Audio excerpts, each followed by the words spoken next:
My father disowned me at his retirement dinner, but my husband's revenge left everyone begging for mercy. When your own blood spits you out like a bitter pill, you learn real fast who's truly family, and who's about to witness the most savage payback in the history of last names. Last Saturday, my father, Harold Sinclair, a man who spent 40 years commanding respect in New York's corporate jungle, invited the entire city elite to his grand retirement dinner at the prestigious Waldorf Astoria.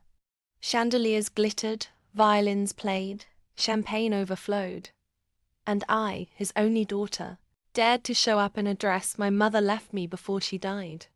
Everything was perfect until Harold raised his glass, cleared his throat, and called for silence. Then, with a smirk that could freeze hell, he pointed at me and declared, "This disgrace is not my real daughter. She is the biggest shame to the Sinclair name. Get out." Gasps. Whispers. My stepmother smirked. My half-brother filmed it, ready to post it online. And I stood there, burning in silent humiliation. But before I could turn to run, my husband, Luke, calmly stood up, clinked his fork against a wine glass, and said in a voice so calm, it made everyone stop breathing, "Since we're airing family secrets tonight, let's add a few more, shall we?" Luke slid a USB stick into the projector. The giant screen flickered, and then, boom, emails, bank transfers, photos, a detailed confession. My mighty father, the respected Harold Sinclair, had been laundering company funds through a fake orphanage in Guatemala for 15 years. He embezzled millions. He cheated shareholders. He bribed auditors. And worst of all, he hid behind the face of a generous philanthropist. The entire ballroom fell into chaos. Guests screamed. Phones recorded. The company's CEO fainted.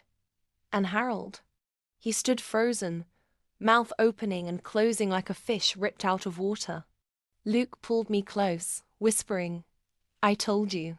No one humiliates my wife and walks away smiling."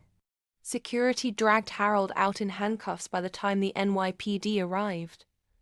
Tip courtesy of Luke. Turns out, my sweet husband was not just a loving man. He was a corporate fraud investigator, and he had built this ironclad case for months, just waiting for the perfect stage. When reporters asked me how I felt about losing my father, I smiled and said, "I didn't lose a father tonight.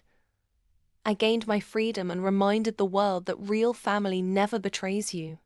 As for Harold Sinclair, he's trading tailored suits for an orange jumpsuit and a cellmate named Big Tony. And me? I'm building an empire with Luke by my side, one loyal heart at a time. If you love savage revenge, jaw-dropping twists, and true stories that make your enemies think twice before crossing you, hit that subscribe button right now. This is just the beginning.